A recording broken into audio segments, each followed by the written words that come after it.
We've now got a very interesting discussion starting with money laundering, Nirishi. So it's as the name suggests when I think about it. Just think about your washing machine and what it does. It launders the clothes, right? It takes the dirty clothes and it makes it clean.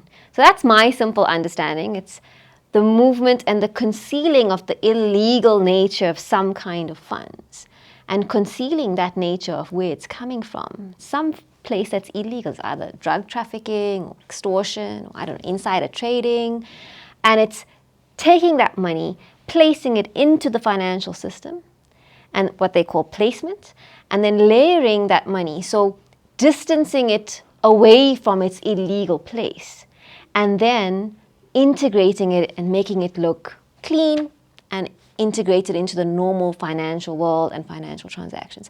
At the end of the day, the criminal gets back and takes that dirty money and makes it clean, and he gets back that money. So it lands up back in the hands of the criminal, either in the form of some kind of assets, car, house, whatever, large jewelry piece of item. But at the end of the day, it's money that's come from a bad, illegal source, and it has been concealed and transformed either through, complex structures of trusts and, shelf companies, where it's then integrated into the system, and it then becomes clean money, and that's the process of money laundering. Don't think that money laundering deals with large sums of money only. Okay, big sums of money get broken down into units of 200 rands and get laundered 200 rand at a time. The amount of organization that sometimes sits behind the laundering of money is beyond comprehension, way beyond. The guys are clever, they have access to computer technology, AI, and they use all of those ruthlessly. They're actually called Smurfs.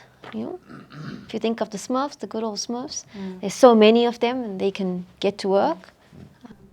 A practical example that I always think about when I think about money laundering is if you get a drug dealer with a few smallish trades getting cash, then saving up some to buy a car below the threshold, purchasing a second-hand car, and that is illegal money transferred into an asset which, if it's later sold, it appears that it's a sale of a car, and so you can launder money in many different respects. But that is more or less one of the practical examples I can think about. And quite often linked to tax evasion. Exactly. And important to remember, it's a crime on top of a crime. So money derived from a criminal activity, washing it, laundering it is another illegal activity. So it's a crime on top of a crime. Yeah, so Chris, let's take that a step further and we talk about funding terrorism, financing terrorism. Yes, that's a tricky one, and thanks for passing that particular ball to me. The definition is very hard to read and very hard to understand of exactly what is required in terms of reporting under the FICA relating to terror financing. So there are, of course, many ways in which terrorism can be financed. The one that stands out in terms of our definition here is if any property, which is not just fixed property, but any property, which I presume would include money and funds, if you are, as an accountable institution, aware of or in charge of any property, i.e. an investment or a home or something like that, that you suspect might be used as a springboard or a platform for future terrorist activities, you have an obligation to report. Okay.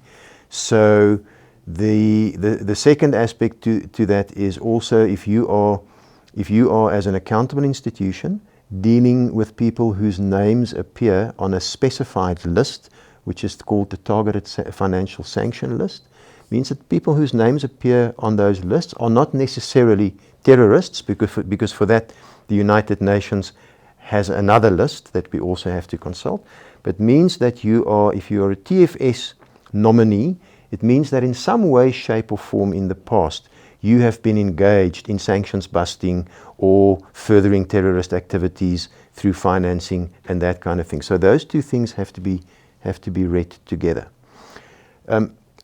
It's unclear to me, and I've been in this FICA terrain since 2002, it is still unclear to me at some points exactly when such a report might be necessary or not.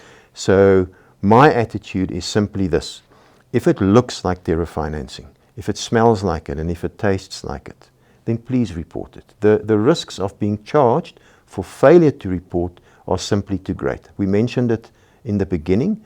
You could be charged criminally under FICA for failing to make a report, and for this particular offence, the penalty could be up to 100 million rand, or I think 15 years imprisonment. But you're going to get charged under Poctatara as an accomplice to terrorist activities. Then you go to prison for life. And if you're an organisation, the fine could be as high as 1 billion rand. So rather just report it. Take the 10 minutes it's going to take and make the report. Also, lastly, just important to remember that you don't have to investigate it or anything. What you have to report is not the fact. You report your suspicion. Okay, so that protects you. And of course, if you make such a report, that's no one's business. That report is made in absolute confidentiality. Okay, so. Chris, you mentioned during a previous discussion that there are examples of funding terrorism, etc. You highlighted the family that actually used money. Yes, I recall. I can't, and obviously, I'm going to have a big alleged here in inverted commas, and I'm not going to mention names, but I do recall reading a newspaper article about a family who ran an operation from a farm in the Karoo, and they hijacked the pension fund of the family company, and the allegation at the time was that some of the funds were being siphoned off to fund terrorist organizations, and in particular ISIS. I'm not vouching now for the correctness. You can see from the color of my hair that my memory is not going to be that long, but the point of your question is that it would be folly to assume that no one in South Africa is engaged in that kind of thing, so we could comfortably leave it to one side. You can't. Yeah, and Anton, I think that's important because the example there is that the funds could have originally been legal. So it could have been a legal pension fund money that's now going to an illegal activity. In money laundering, it's generally an illegal source of the funds. That's, the crime upon the crime, as Germa mentioned. Good point, very good point. So we move on to what is proliferation of weapons of mass destruction. So to add on to terrorist financing, the additional requirements been added with the recent update of the legislation. So if you suspect someone of proliferation financing of weapons of mass destruction, that also has to report it. In the same way, again, only the suspicion has to be reported. Yeah, and one can imagine that, sometimes you have to actually think, what is weapons of mass destruction? Because these things don't roll off our tongue every day. But if we think of what that does, it causes major harm, and it can be international, it can be anywhere in the world, but any kind of nuclear, chemical, weapons cause mass destruction. So any kind of funding towards that would be something harmful, and any kind of suspicion that those funds originate for that purpose, should be reported.